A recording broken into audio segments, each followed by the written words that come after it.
Good morning. Chapter number 8 है। Chapter number 8 ની અંદર આપણે આગળ અભ્યાસ કરીએ। આપણે કોષ વિશે વાત કરી હતી અને અંગિકાઓની પણ વાત કરી હતી। તો કોષ છે એ કોષ બે પ્રકારના, આદિકોષ કેન્દ્રીય કોષ અને સુકોષ કેન્દ્રીય કોષ છે। સુકોષ કેન્દ્ર કોષ છે એ સુકોષ કેન્દ્ર કોષ વનસ્પતિની અંદર, પ્રાણી કોષમાં જોવા મળશે, પ્રોટિસ્ટા, ફૂગ છે, બધા સુકોષ કેન્દ્ર કોષ છે, કારણ કે એની અંદર કોષ કેન્દ્ર સુવિકસિત હોય છે। આ જે કોષ છે એ કોષની અંદર આપણને બે રચના જોવા મળશે, એક કોષરસ પટલ અને એક કોષ દિવાલ, બે રચના જોવા મળશે અને એ બે રચનાઓ વિશે આપણે આગળ અભ્યાસ કરવાનો છે। તો સૌથી પહેલાં કોષ છે એ કોષની આ કોષ છે અને એ કોષ છે એ કોષમાં આપણને આ છે જે રસ સ્તર તરીકે ઓળખવામાં આવે છે। પ્રાણી કોષ હોય તો આપણને શું થાય છે, બહારની તરફ શું કહેવાય છે, આ રસ સ્તર તરીકે ઓળખાય છે કે કોષરસ પટલ તરીકે ઓળખવામાં આવે છે। અને જો વનસ્પતિ કોષ હશે તો વનસ્પતિ કોષમાં કોષ રસ પટલની બહારની તરફ આપણને શું જોવા મળશે, નિર્જીવ કોષ દિવાલ આવેલી જોવા મળે છે। એટલે આપણે બેનો અભ્યાસ કરવાનો થશે, એક કોષ દિવાલ અને એક કોષ રસ પટલની ચર્ચા કરવાની રહેશે। સૌથી પહેલાં આપણે કોષ રસ પટલની વાત કરીએ તો કોષ રસ પટલ છે એના વિશે અભ્યાસ કરીએ। ચલો, કોષ રસ પટલ, સેલ મેમ્બ્રેન, બરાબર છે। કોષ રસ અને કોષ રસની ફરતે, બરાબર છે, કોષ રસ હોય અને કોષ રસ આ રીતે એક પટલ બનાવી દે બહારની તરફ, તેને શું કહે છે, કોષ રસ પટલ તરીકે ઓળખવામાં આવે છે। હવે આ જે કોષ રસ પટલ છે એ કોષ રસ પટલ સામાન્ય રીતે આપણે એવું લાગે કે આ કોષની બહારની તરફ એક પટલ આવેલું છે, એને આપણે શું કહે છે, કોષ રસ પટલ તરીકે ઓળખવામાં આવે। પણ જ્યારે 1950માં ઇલેક્ટ્રોન માઇક્રોસ્કોપની શોધ થઈ અને ઇલેક્ટ્રોન માઇક્રોસ્કોપની શોધ કરતાં કોષ રસ પટલની એક રચના, વિશિષ્ટ રચના જોવા મળી કે કોષ રસ પટલ શેનું બનેલું છે, કેવી એની પ્રોસેસ છે, એના વિશે માહિતી મળી।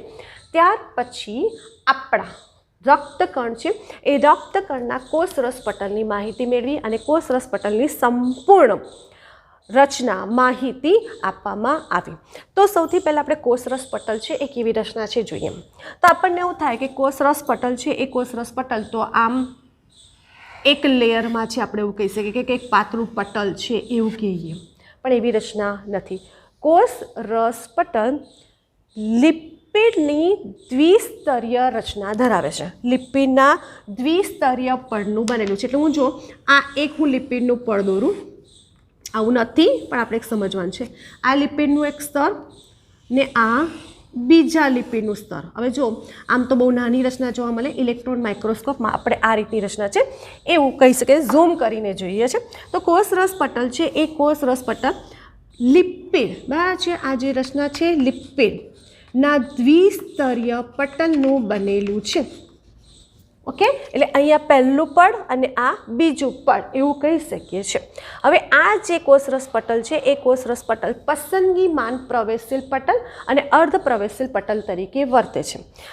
પસંદગીમાન એટલે શું છે કે જે બહારના અણુઓ હોય ને, ધ્રુવ્ય અણુઓ, જે અણુઓ છે એ અણુઓને પસંદ કરેલા અણુઓને જ અંદર જવા દેશે। કોઈ રસ્તો દેખાય છે, કોઈ રસ્તો નથી દેખાતો, બરાબર છે, એટલે એ વહન થશે, અંદરની તરફ વહન થશે। કેવી રીતે? આપણે ઘરમાં પ્રવેશ કરવા માટે એક ગેટ તો હોય ને, પણ અહીંયા આ ઘર છે, આ કોષ છે અને આ કોષની અંદર કોષ રસ છે, અંગિકાઓ છે, કોષ કેન્દ્ર છે, બધું જ છે। તો આ એક શું છે કે આ દિવાલ છે, એક દિવાલ છે, બરાબર છે, કોષ આપણું એક ઘર છે આપણું, બરાબર છે, અને એની ફરતે બોર્ડર બનાવી દીધી છે, દિવાલ, કોઈ અંદર નથી જવાનું। પણ કોષને જીવંત રહેવા માટે આપલે તો થવી પડે ને, દ્રવ્યોની આપલે થવી જોઈએ, આયનોનું વહન થવું જોઈએ। તો અહીંયા શું થશે, આયનોનું વહન કેવી રીતે થાય છે, એક પ્રશ્ન એવું કહે છે કે કોષ રસ પટલ પસંદગીમાન એટલે પસંદ કરેલાને જ અંદર જવા દે છે। અર્ધ પ્રવેશશીલ પટલ એટલે અડધાનો પ્રવેશ કરવા દે છે, અડધાનો પ્રવેશ કરવા દેતા નથી।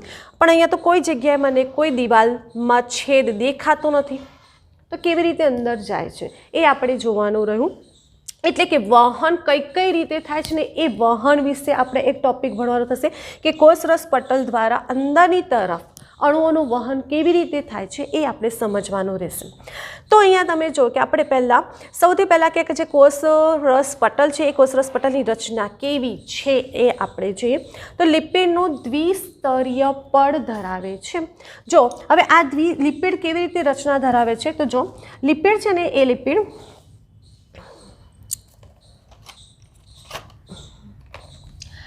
છે ને એ લિપિડમાં પછી આપણે અહીંયા દોરીએ આ રીતની રચના.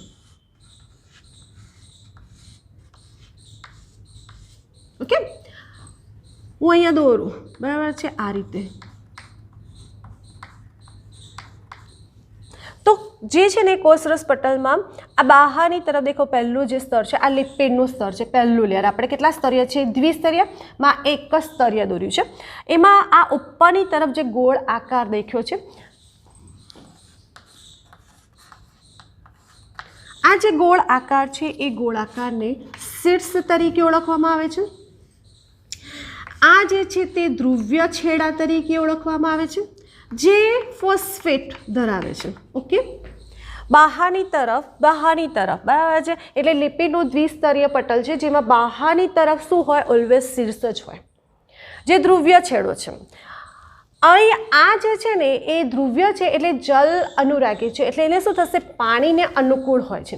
જો કોષ છે એની બહારની તરફ શું હોય? પાણી હોય, અને એ પાણી છે, દિવાલ છે તો દિવાલ કેવી હોવી જોઈએ? આપણા ઘરની દિવાલ પણ કેવી હોય છે? કે પાણીથી રક્ષિત હોવી જોઈએ, બરાબર છે. એટલે આપણે એવી દિવાલ મજબૂત બનાવીએ છીએ. તો અહીંયા પણ એ દિવાલને મજબૂત બનાવવી પડે, તો એ એવી હોય છે કે જે પાણી સામે ટકી શકે છે, બરાબર. તો આ જે છે ને શીર્ષ છે એ શીર્ષ જલ અનુરાગી છે, પાણીને અનુકૂળ છે, એટલે એને કોઈ જ નુકસાન થતું નથી, એવું સમજી શકીએ. એટલે એ માટે એ અહીંયા દિવાલ તરફ હોય છે. પછી જો એક લેયરમાં હોય, જો હું આ એક જ લેયર દોરું, તો અહીંયા જે નીચેનો ભાગ છે એ નીચેના ભાગને શું કહેવામાં આવે છે? પૂંછડી કહેવામાં આવે છે. આ છે પૂંછડી, અને આ જે પૂંછડી છે તે અધ્રુવ્ય અને એ ફેટી એસિડની બનેલી છે. કયા ફેટી એસિડ? હા, એ પણ ધ્યાનમાં રાખો કે જે ફેટી એસિડ છે ને એ કયા પ્રકારનો ફેટી એસિડ છે? ફેટી એસિડ સંતૃપ્ત. કયા પ્રકારના? સંતૃપ્ત ફેટી એસિડનું બનેલું છે. આપણે આગળ ચર્ચા કરીશું. તો આ જે ફેટી એસિડ છે ને, એટલે કે જે પૂંછડી છે ને એ પૂંછડી અધ્રુવ્ય છે, એટલે જલ પ્રતિરાગી છે. એટલે પાણી હોય ને તો પાણી સામે કદાચ એને નુકસાન થાય. તો જો એક જ લેયર છે, ચલો હું આ લેયર અહીંયા નથી દોરતી, બસ હું આ નથી દોરતી, આ દોરતી નથી, તો શું થયું કે આ એક જ છે. હવે આ એક જ છેડો છે, શીર્ષ અહીંયા છે, મોટી દોરી દઈએ. શીર્ષ અહીંયા છે, પૂંછડી અહીંયા છે. શીર્ષ, પૂંછડી, મોટી દોરી એટલે થોડીક જલ્દી ક્લિયર થાય. થયું? તો પૂંછડી શું થશે? છૂટી થઈ ગઈ, બરાબર. પણ આ જો કોષમાં નથી, એવું માની લે કે બીજું લેયર નથી, બીજી લિપિડની દ્વિસ્તરીય રચના નથી, તો અહીંયા શું છે? પાણી છે. તો પાણી છે તો આ પૂંછડીને તો નુકસાન થાય. પૂંછડી તો જલ પ્રતિરાગી છે, એટલે એને તો હાઇડ્રોફોબિક છે, એટલે એને તો પાણી નથી ગમતું, તો એને નુકસાન થાય. તો એમ કે ઊભા રહો, એક કામ કરીએ, હું ઊંધો થઈ જાઉં, એટલે એ ઊંધો થઈ જાય. એટલે શું થશે? શીર્ષ અહીંયા, પૂંછડી અહીંયા.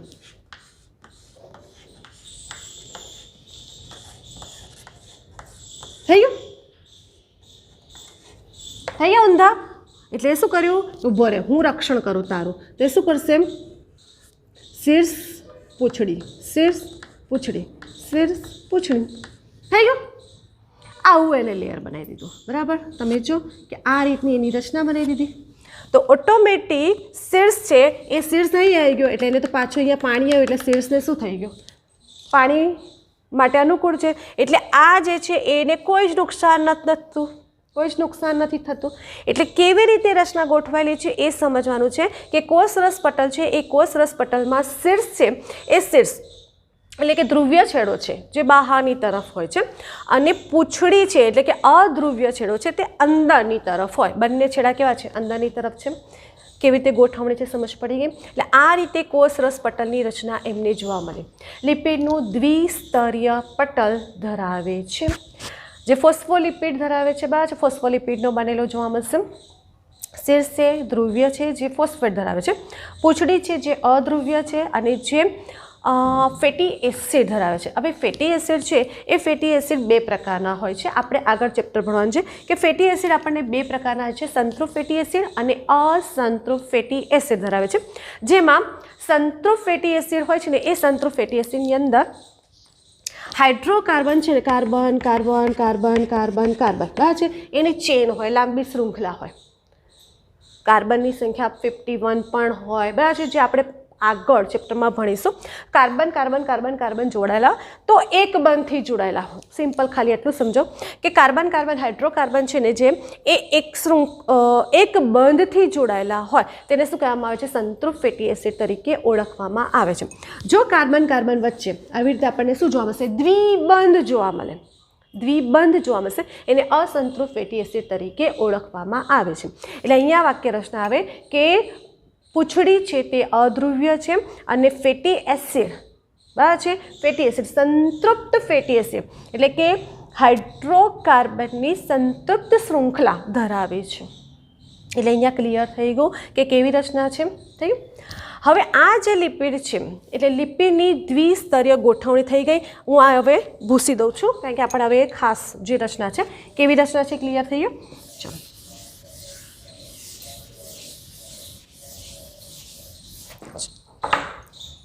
એટલે આ જે લિપિડ છે એ લિપિડ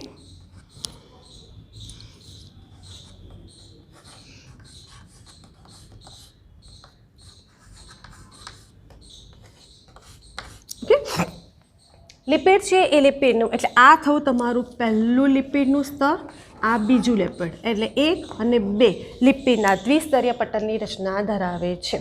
ઓકે, હવે એની અંદર શું થશે કે જ્યારે આમ થોડીક સ્ટોરી જોઈ લે કે જ્યારે કોષરસ પટલ છે ને, એ કોષરસ પટલની રચના જોવામાં આવી હતી કે ખાલી લિપિડનું નથી બનેલું.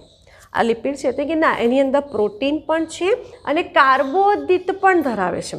કાર્બોદિત પણ કેવી રીતે છે, પ્રોટીન પણ કેવી રીતે છે આપણે જોઈશું. તો પ્રોટીન અને કાર્બોદિતની રચના ધરાવે છે એવું કીધું.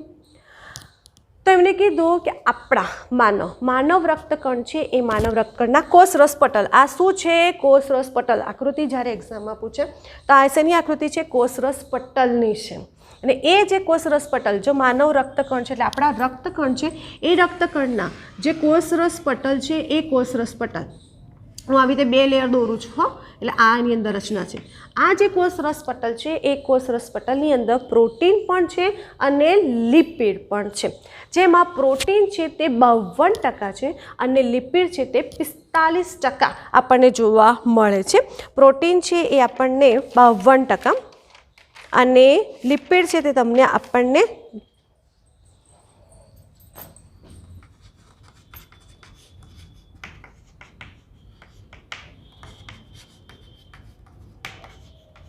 ઓકે. તો આ IMP ક્વેશ્ચન થયો. માનવ રક્તકણના કોષરસ પટલમાં લિપિડ અને પ્રોટીનનું પ્રમાણ કેટલું? તો પ્રોટીનનું પ્રમાણ 52% છે અને લિપિડનું પ્રમાણ 40% જેટલું જોવા મળે છે. ક્લિયર? હવે મેં લિપિડ બતાવું તો પ્રોટીન ક્યાં છે? બીજું એવું કીધું કે કોષરસ પટલ છે એ કોષરસ પટલ લિપિડ, પ્રોટીન અને પ્લસ શું ધરાવે છે? કાર્બોદિત એ પણ ધરાવે છે. તો ક્યાં છે? તો આપણે અહીંયા પ્રોટીનને પણ ગોઠવવાના છે અને કાર્બોદિતને પણ ગોઠવવાના છે. આ જે લિપિડ છે એની વિશેષતા કે લિપિડ છે મેં તમને કીધું કે કોષ છે એ કોષમાંથી અણુઓને વહન, કોષ દિવાલ છે, મેં તમને કીધું હતું કે આ કોષ દિવાલ છે. હવે કોષ દિવાલમાંથી આયનોને અંદર જવું પડે, પણ એ કોષ દિવાલ તો કેવી છે? આયનો માટે અપ્રવેશશીલ છે, કોઈને અંદર ન જવા દેતી. તો એની અંદર અણુઓના વહન માટે માર્ગ આવેલા છે. ગોઠવણી છે એ જોવાની છે કે અણુઓનું વહન કરવાનું છે. તો લિપિડ છે એ લિપિડ એક તો અધ્રુવ્ય છે અને એ અધ્રુવ્ય હોવાથી અણુઓનું અંદર વહન થતું નથી. તેનામાં કંઈક રચના હોવી જોઈએ. તેનામાં એવું કીધું કે લિપિડ છે એ લિપિડમાં પ્રોટીન છે. કેવી રીતે છે? બરાબર. તો પહેલાં છે ને સૌથી પહેલાં આવ્યું sandwich model. Sandwich model sandwich ખાઈએ છીએ તો શું હોય છે? 2 બ્રેડ હોય અને એ 2 બ્રેડની વચ્ચે આપણે સલાડ મૂકી દઈએ, બરાબર છે. તો થઈ ગઈ સેન્ડવિચ. તો અહીંયા પણ એમને એવું કીધું કે આ બે લેફ શું છે, બ્રેડ છે, લિપિડના બે સ્તર થયા, એમની વચ્ચે પ્રોટીન મૂકી દો, આ પ્રોટીન, આ પ્રોટીન, આ પ્રોટીન, આ પ્રોટીન, એવું એમને કીધું કે બે બ્રેડની વચ્ચે આપણે શું મૂકી દઈએ, સલાડ મૂકી દઈએ. તો એમ કે બે લિપિડનું સ્તર છે, દ્વિસ્તરીય પટલ છે, એટલી તો ખબર પડી ગઈ. તો કે દ્વિસ્તરીય પટલની વચ્ચે વચ્ચે વચ્ચે વચ્ચે પ્રોટીન હશે, એવું એમને એક મોડલ રજૂ કર્યું. એમને કીધું સેન્ડવિચ મોડલ. તો કે ના, આવું તો નથી. એમ કે પછી એમને કીધું કે ના, આવી કોઈ રચના નથી. એટલે પછી એક સુધારેલું મોડલ રજૂ કર્યું. સુધારેલું મોડલ છે, એ સુધારેલા મોડલની અંદર એવું કીધું ફ્લુઇક મોઝેક મોડલ. કોષરસ પટલ છે, એ કોષરસ પટલનું જે મોડલ રજૂ થયું એ મોડલને કહેવાય છે ફ્લુઇક મોઝેક મોડલ.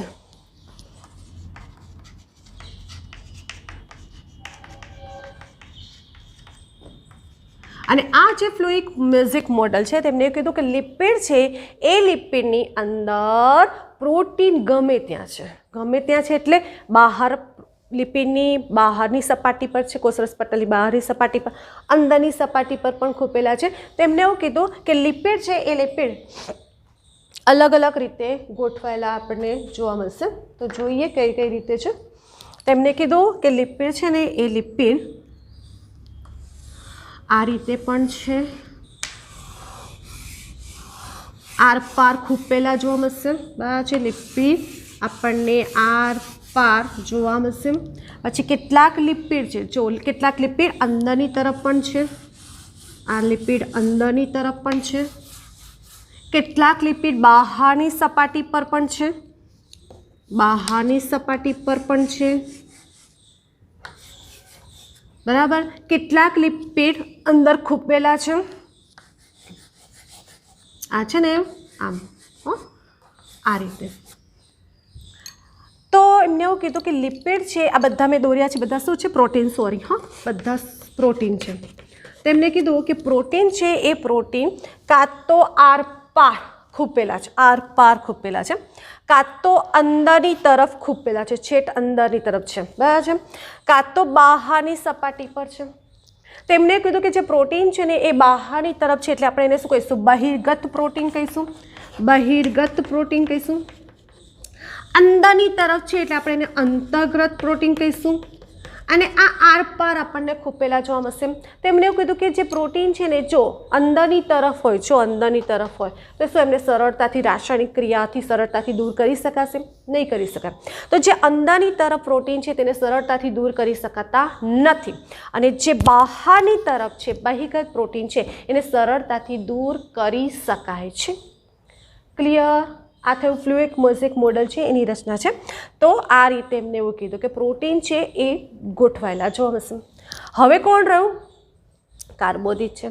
તો એમ કે કાર્બોદિત પણ છે. તો કે કાર્બોદિત ક્યાં છે? તો કે કાર્બોદિત એવું છે કે આ જે પ્રોટીન છે ને, એ પ્રોટીન સાથે જોડાયેલા છે. હવે પ્રોટીન સાથે જોડાયેલા હોય, બરાબર છે, આ કાર્બોદિત, કાર્બોદિત છે, એ કાર્બોદિત અહીંયા આપણને આ રીતે પ્રોટીન, જે પ્રોટીન છે એની સાથે કાર્બોદિત ગોઠવાયેલા છે.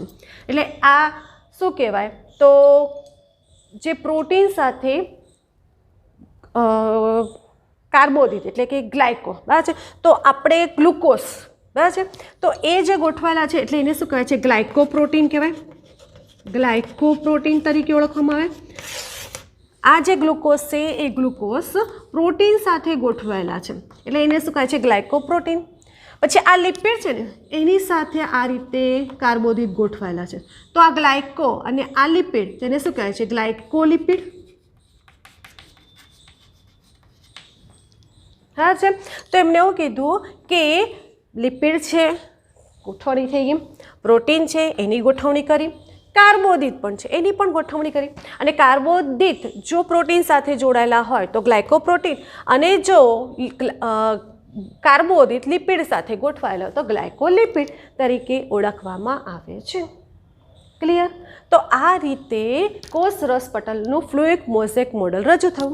પછી એમને એવું કીધું કે આ જે કોષરસ પટલ છે એનામાં અર્ધ તરલતાનો ગુણધર્મ છે, અર્ધ તરલતા, બરાબર છે. તેમાં શું છે કે આ જે લિપિડ છે ને, એ લિપિડ હવે પૂંછડી છે એટલે મૂવમેન્ટ તો કરવાનો, બરાબર છે. હવે એ મૂવમેન્ટ કરે કોણ? લિપિડ. લિપિડ મૂવમેન્ટ કરે તો જે લિપિડ છે તો જે લિપિડ ખસે તો પ્રોટીન પણ પાર્શ્વીય ગતિ કરે. ચોપડીની અંદર સરસ લખેલું છે કે લિપિડ છે એ અર્ધ તરલતાનો ગુણધર્મ ધરાવે છે અને લિપિડ છે એની અર્ધ તરલતાને કારણે પ્રોટીન પણ પાર્શ્વીય ગતિ કરે છે. આ ખસે તો આઈને તો ના છે ને, આપણી કોઈ વસ્તુ હોય તેની સાથે સાથે આપણે પાણી છે, પાણીમાં અંદર આપણે કાગળની હોળી બનાવીએ તો પાણી ફરે, પાણી વહન પામે તો શું થશે, હોળી પણ વહન પામે. તો સેમ એ રીતે કે જે આ જે લિપિડના જે અધ્રુવ્ય છેડા પૂંછડી છે એ વહન પામે છે, અર્ધ તરલતા છે, તો શું થશે, સાથે સાથે પ્રોટીન પણ મૂવમેન્ટ કરે છે એટલે પાર્શ્વીય ગતિ કરે છે.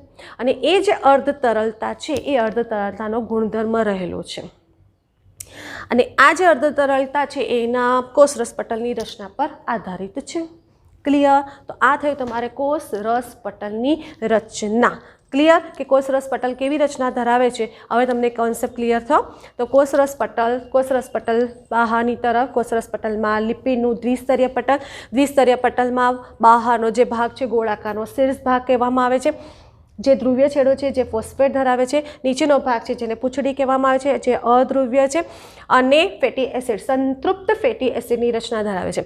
પછી બંને કેવી રીતે ગોઠવણી ધરાવે છે તો પૂંછડી છે, અધ્રુવ્ય છેડો બંને એકબીજાની સામસામે હોય એ રીતે ગોઠવાયેલો છે. હવે કેમ ગોઠવાયેલો છે એ ક્લિયર થઈ ગયું કે આ જે છે શીર્ષ છે એટલે કે જે ધ્રુવ્ય છેડો છે એ પાણી માટે પાણી સામે ટકી શકે એવું છે. આ પૂંછડી ટકી શકે નથી, બરાબર છે. એટલા માટે ધ્રુવ્ય છેડા છે એ ઓલવેઝ બહારની તરફ હોય અને અધ્રુવ્ય છેડા બંને અંદરની તરફ હોય. ત્યાર પછી પેલું એક મોઝેક મોડલ રજૂ થયું અને એની અંદર એવું કીધું કે પ્રોટીન છે એ પ્રોટીન અંતર્ગત પ્રોટીન છે, અંદરની તરફ જોવા મળશે જેને સરળતાથી દૂર કરી શકાતા નથી. કેટલાક પ્રોટીન બહારની તરફ છે જેને બાહ્ય પ્રોટીન તરીકે ઓળખવામાં આવે છે, જેને રાસાયણિક પ્રક્રિયાથી સરળતાથી દૂર કરી શકાય છે. કેટલાક પ્રોટીન આરપાર ખૂપેલા જોવા મળશે. અને કાર્બોદિત, પ્રોટીન અને લિપિડ ત્રણેયનું બનેલું જોવા મળશે. માનવ રક્તકણ છે એ રક્તકણનું જે કોષરસ પટલ છે એ કોષરસ પટલમાં 52% પ્રોટીન અને 40% લિપિડનું બનેલું છે. જો પ્રોટીન છે એ પ્રોટીનની ઉપર કાર્બોદિત હોય તો તેને ગ્લાયકોપ્રોટીન કહેવામાં આવે. જો લિપિડ છે એની ઉપર કાર્બોદિત હોય તો તે ગ્લાયકોલિપિડ તરીકે ઓળખવામાં આવે છે. આ થઈ તમારી કોષરસ પટલની રચના. હવે આપણે આ જે કોષરસ પટલ છે એ કોષરસ પટલ તો કેવી રચના છે તો અધ્રુવ્ય રચના છે. ક્લિયર? જે કોષરસ પટલ છે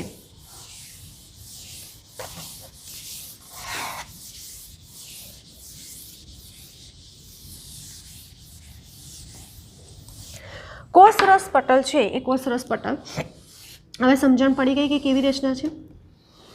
હું આ રીતે હવે દોરું છું. હા, હવે કેવી રીતે છે એ તમને ક્લિયર થવું છે. આ જે કોષરસ પટલ છે એ કોષરસ પટલ અધ્રુવ્ય ધરાવે છે, અધ્રુવ્ય રચના છે. હવે એને કારણે જે ધ્રુવ્ય અણુઓ બહારની તરફ જે અણુઓ છે એ અણુઓનું વહન સરળતાથી થઈ શકતું નથી. એટલે કે એની અંદર અલગ અલગ રીતે વહન થાય છે કારણ કે કોષરસ પટલ એક પસંદગીમાન પટલ તરીકે વર્તે છે, અર્ધ પ્રવેશિત પટલ તરીકે વર્તે છે.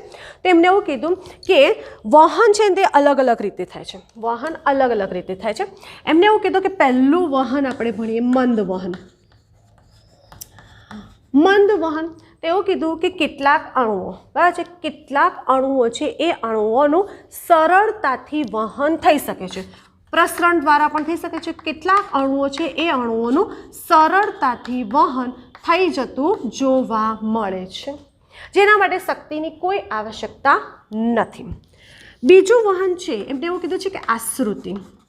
જો આશ્રુતિનું ચેપ્ટર જે છે એ આપણે આગળ ભણવાનું છે. આશ્રુતિ જેમાં દ્રવ્યના અણુ, હું જે બોલું છું એને ખાસ ધ્યાન રાખજો, દ્રવ્ય, બરાબર છે, અને એ દ્રવ્યના અણુ વધુ સાંદ્રતાથી ઓછી સાંદ્રતા તરફ વહન પામે છે. હું બોલું છું દ્રવ્ય, દ્રવ્યના અણુઓ વધુ સાંદ્રતાથી ઓછી સાંદ્રતા તરફ વહન પામે છે, એટલે આશ્રુતિની ક્રિયા દ્વારા વહન પામે છે. આ થઈ ગયું મંદ વહન થયું, આશ્રુતિનું વહન થયું. સક્રિય વહન, સક્રિય વહન. હવે શું થશે કે કેટલાક અણુઓ છે એ અણુઓનું સરળતાથી વહન નથી થતું કારણ કે એક કોષ દિવાલ છે, એ દિવાલ અંદર અણુઓને, મોટા અણુઓને જવા માટે શક્ય નથી।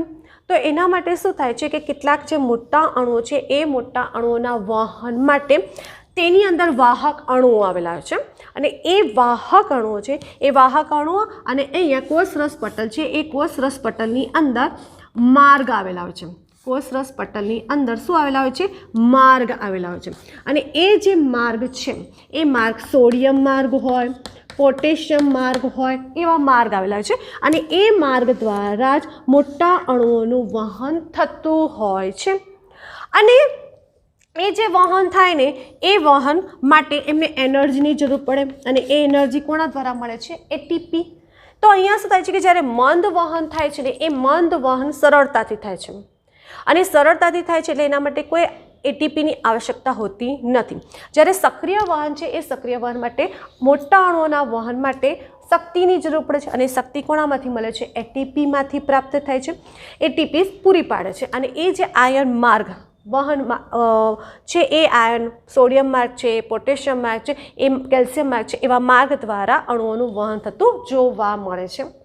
સિમ્પલ આપણે એવું સમજીએ કે આપણે ઢાળ છે, બરાબર છે। હવે એ ઢાળ પર અહીંયા આપણે ગાડી લઈને આવ્યા છે, બરાબર છે। હવે અહીંયા શું થાય કે ઢાળ છે, હવે એ ઢાળ પર શું થયું કે પેટ્રોલ ખલાસ થઈ ગયું। હવે પેટ્રોલ ખલાસ થઈ ગયું, બરાબર છે, તો શું થશે કે આપણે ઢાળ પરથી ગગડવું ગાડી નીચે ઉતારવી હશે તો સરળતાથી ઉતરી જશે, બરાબર છે। તો એના માટે કોઈ શક્તિની આવશ્યકતા છે નથી, બંધ ગાડી પણ નીચે ઉતરી જશે, એના માટે કોઈ શક્તિની આવશ્યકતા નથી। એટલે અહીંયા શું થશે કે અહીંયા સંકેન્દ્રણ ઢોળાંશની દિશામાં વહન પામે, સંકેન્દ્રણ ઢોળાંશની દિશામાં વહન પામે ત્યાં આપણને એટીપીની આવશ્યકતા હોતી નથી। પણ જો અહીં તમારી ગાડી બંધ થઈ ગઈ, હવે તમારે ઉપર ચડવું છે તો શું થાય? ખેંચીને લઈ જવું પડે ગાડીને, બરાબર છે, અથવા તો કદાચ પેટ્રોલ હોય તો પણ ફૂલ એક્સિલેટર આપવું પડે। તો અહીંયા શું થશે કે ખેંચીને લઈ જાય ગાડી એટલે આપણી એનર્જી વપરાઈ જાય। તો જ્યારે સંકેન્દ્રણ ઢોળાંશની વિરુદ્ધ દિશામાં જવું હોય, સંકેન્દ્રણ ઢોળાંશની વિરુદ્ધ દિશામાં જવું હોય ત્યારે શું થાય છે? શક્તિની આવશ્યકતા હોય છે। એટલે ઘણી વખત શબ્દ વપરાય સંકેન્દ્રણ ઢોળાંશની દિશા, સંકેન્દ્રણ ઢોળાંશની વિરુદ્ધ દિશા, આવા શબ્દ હોય તો ઢોળાંશની દિશામાં જવું હોય તો ત્યારે શક્તિ વપરાતી નથી, પણ જો વિરુદ્ધ દિશામાં જવું હોય તો શું થાય છે? શક્તિ વપરાય છે। તો અહીંયા આ રીતે અલગ અલગ રીતે મંદ વહન છે, સક્રિય વહન છે, આશ્રુતિ છે, એના દ્વારા વહન થતું હોય છે અને દ્રવ્યના અણુઓ જે ધ્રુવ્ય અણુ બહારની તરફ જે ધ્રુવ્ય અણુ છે એ ધ્રુવ્ય અણુ કોષ રસ પટલ દ્વારા અંદર પ્રવેશે છે। તો આ થઈ તમારે કોષ રસ પટલની રચના જે આઈએમપી થિયરી છે। ક્લિયર? તો કોષ રસ પટલ કેવી રચના ધરાવે છે એ અહીંયા તમને સમજ પડી ગઈ હશે। Good morning. ચેપ્ટર નંબર 8 છે એ ચેપ્ટર નંબર 8ની અંદર આપણે આગળ અભ્યાસ કરીએ। આગલા લેક્ચરમાં આપણે કોષરસ પટલ વિશે ચર્ચા કરી। હવે તમે જો કે કોષરસ પટલની રચના કેવી છે એના વિશેની આપણે સંપૂર્ણ માહિતી મેળવી કે લિપિડનું દ્વિસ્તરીય પડ છે, એની અંદર પ્રોટીન પણ છે અને કાર્બોદિત પણ છે। એટલે કે કોષરસ પટલની દિવાલ લિપિડ, પ્રોટીન અને કાર્બોદિત ત્રણેયની બનેલી છે એવું સમજી શકાય। હવે આપણે જે ભણવાની છે કોષ દિવાલની રચના।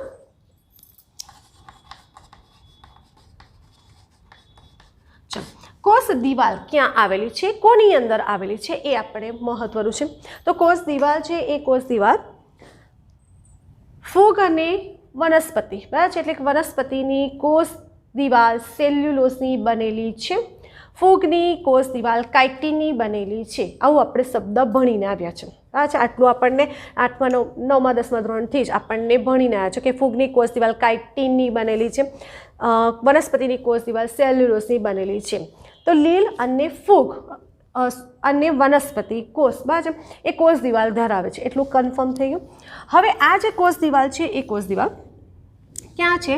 તો છે ને આપણે કોષ રસ પટલ ભણ્યા એટલે કોષ રસ સ્તર, અને એ કોષ રસ સ્તર છે એની બહારની તરફ આપણને કોષ દિવાલ જોવા મળે। લીલ છે, ફૂગ છે અને વનસ્પતિ કોષ, એની અંદર કોષ દિવાલ જોવા મળે, બરાબર। આ કોષ દિવાલ છે। આ જે કોષ દિવાલ છે એ કોષ દિવાલ કેવી છે પહેલો પ્રશ્ન આવે તો આ કોષ દિવાલ કેવી છે? નિર્જીવ છે।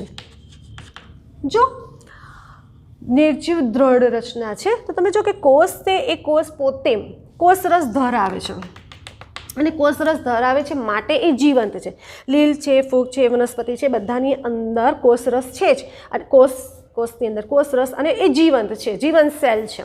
પણ જીવંત છે પણ એની બહારની તરફ જો કે કોષ દિવાલ નિર્જીવ છે.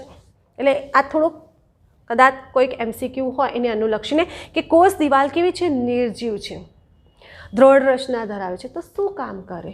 તો આ કોષ દિવાલ છે એક તો કોષનું રક્ષણ કરવાનું કાર્ય કરે, ચેપથી રક્ષણ આપે. કદાચ કોઈ હાનિકારક ઘટકો હોય એ હાનિકારક ઘટકોથી કદાચ ચેપ લાગે કોષને તો એ રક્ષણના કાર્ય કોષ દિવાલ એટલે આપણા ઘર હોય અને ઘર છે એ ઘરની અંદર દિવાલ જોવા મળે છે. તો દિવાલ શું કરે છે? તો આપણે બધા ઘરની અંદર રહે છે તો આપણું રક્ષણ થાય છે.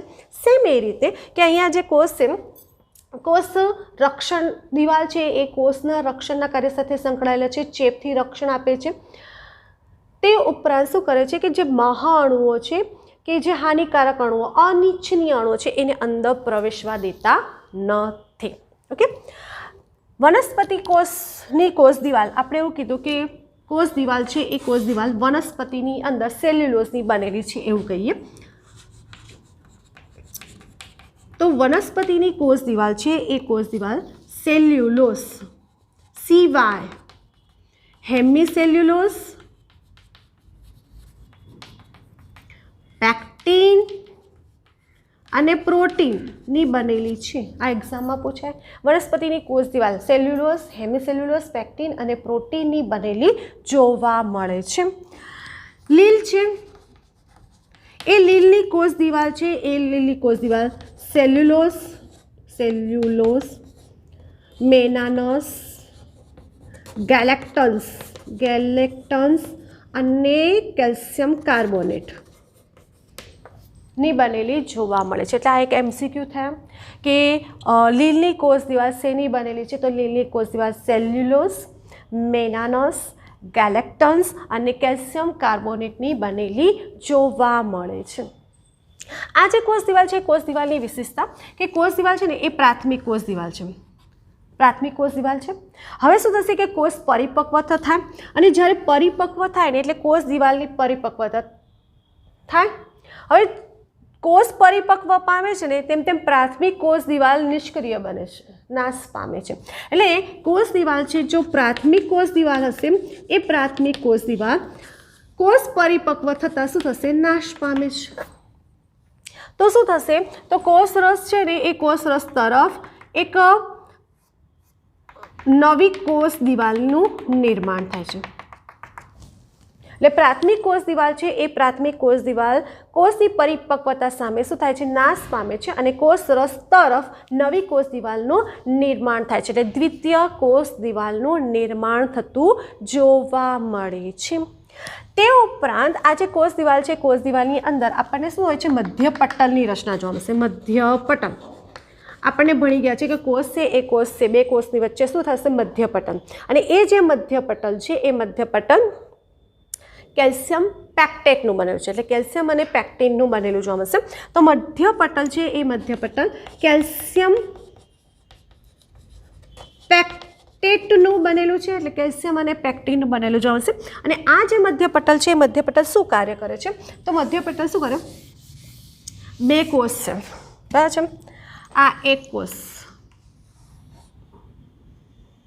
બીજો કોષ બરાબર છે. તો મધ્યપટલ શું કરે છે?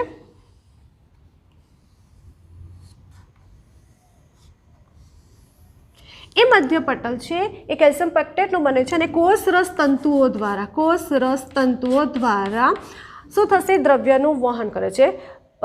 પ્લાઝ્મોડેસ્માટા બરાબર છે. કોષ રસ તંતુઓ એટલે મધ્યપટલ છે એ મધ્યપટલ કોષ રસ તંતુઓ દ્વારા દ્રવ્યના વહનના કાર્ય સાથે સંકળાયેલી જોવા મળે છે. તો આ થઈ તમારે કોષ દિવાલની રચના. તો કોષ દિવાલ છે એ કોષ દિવાલ આપણને શેની બનેલી છે? વનસ્પતિની કોષ દિવાલ સેલ્યુલોઝની બનેલી જોવા મળશે, હેમિસેલ્યુલોઝની બનેલી છે, પેક્ટિનની અને પ્રોટીનની બનેલી જોવા મળશે. લીલની કોષ દિવાલ સેલ્યુલોઝ, મેનાનસ, ગેલેક્ટન્સ અને કેલ્શિયમ કાર્બોનેટની બનેલી જોવા મળશે.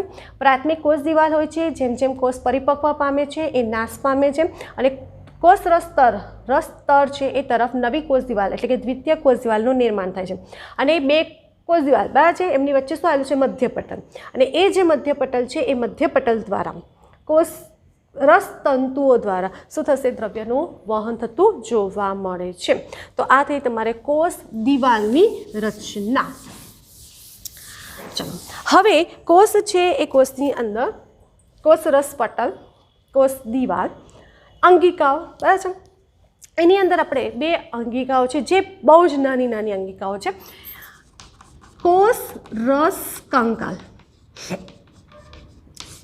નામ પ્રમાણે જોવા મળશે કોષ રસ અને કોષ રસની અંદર કંકાલ કંકાલ એટલે આપણે શું કહીએ છીએ કે પ્રમાણના અસ્થિ કહી શકીએ તો કોષ રસ છે એ કોષ રસની અંદર કોષ અને એ કોષની અંદર કોષ રસ અને એ કોષ રસની અંદર જાળી જેવી રચના જોવા મળશે બરાબર છે આવી રીતે જાળી આવી રીતે બરાબર છે એવી રચના જોવા મળે છે તો એ જે રચના છે તેને કોષ રસ કંકાલ તરીકે ઓળખવામાં આવે છે આ જે છે કોષ રસ કંકાલ એ કોષ રસ કંકાલ છે એ આપણને સૂક્ષ્મ તંતુ સૂક્ષ્મ નલિકાઓ બરાબર છે ની બનેલી જોવા મળશે અને એ જે કોષ રસ કંકાલ છે એ કોષ રસ કંકાલ રક્ષણના કાર્ય સાથે તો સંકળાયેલી છે તે ઉપરાંત ચલિતતાના કાર્ય સાથે પણ સંકળાયેલી જોવા મળે છે તો કોષ રસ કંકાલ છે એ કોષ રસ કંકાલની વાત આ થઈ આમ કોષ રસ કંકાલ છે એ કોષ રસ કંકાલ જાળીદાર રચના એટલે શેની બને છે પ્રોટીનની બનેલી રચના પ્રોટીનના બનેલા તંતુ સૂક્ષ્મ નલિકાઓની રચના ધરાવે છે અને તે ચલિતતા આકાર આપવાના કાર્ય સાથે અને યાંત્રિક મજબૂતાઈના કાર્ય સાથે સંકળાયેલી જોવા મળે છે એટલે કોષ રસ કંકાલ છે એ કોષ રસ કંકાલ છે એકદમ નાની 3 લીટીની જ વાક્ય રચના છે તો એની કોઈ આકૃતિ પણ નથી કોષ રસ કંકાલ છે એટલે જો કોષ રસની અંદર આવેલું છે કંકાલ છે એવું સમજી શકાય એ જે પ્રોટીનની બનેલી જાળીદાર રચના છે એના જે કાર્ય છે એ કાર્યને ખાસ આપણે જોઈ લઈએ એક મેઇન કાર્ય છે ચલિતતા આપે છે બીજું છે આકાર આપે છે કોષને આકાર જાળવી રાખવાના કાર્ય સાથે સંકળાયેલું છે અને બીજું યાંત્રિક મજબૂતાઈ આપવાનું કાર્ય કરે છે તો આ થઈ તમારે કોષ રસ કંકાલની વાત હવે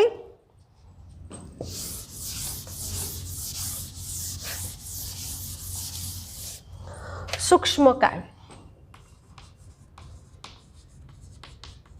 હવે જો નામ પ્રમાણે સૂક્ષ્મકાય તો એક કોષની અંદર નાની નાની પુટિકાઓ કહી શકીએ બરાબર છે એવી રચના ધરાવે છે એટલે સૂક્ષ્મ પટલમય જે રચનાઓ આવેલી છે જેને સૂક્ષ્મકાય તરીકે ઓળખવામાં આવે છે જે વનસ્પતિ કોષમાં પણ જોવા મળશે અને પ્રાણી કોષ છે એ બંને એટલે કે વનસ્પતિ કોષ અને પ્રાણી કોષ એ બંનેની અંદર જે રચના જોવા મળશે સૂક્ષ્મ રચના ધરાવે છે જેને સૂક્ષ્મકાય તરીકે ઓળખવામાં આવે છે જે ઘન ભક્ષણ અને પ્રવાહી ભક્ષણના કાર્ય સાથે સંકળાયેલી જોવા મળશે જે ભક્ષણનું કાર્ય કરવું હોય ને એના કાર્ય સાથે સંકળાયેલી જોવા મળે છે અને એ પણ આપણને શું કરે છે રક્ષણના કાર્ય સાથે આપણને સંકળાયેલી જોવા મળે છે અને આ જે સૂક્ષ્મકાય છે એ સૂક્ષ્મકાય ભક્ષણ કરવા માટે ઘણા બધા શું ધરાવે છે ઉત્સેચકો ધરાવે છે તો અહીંયા સૂક્ષ્મકાય છે એ સૂક્ષ્મકાયની રચના પણ પૂર્ણ થાય છે તો તમે જો કે આપણે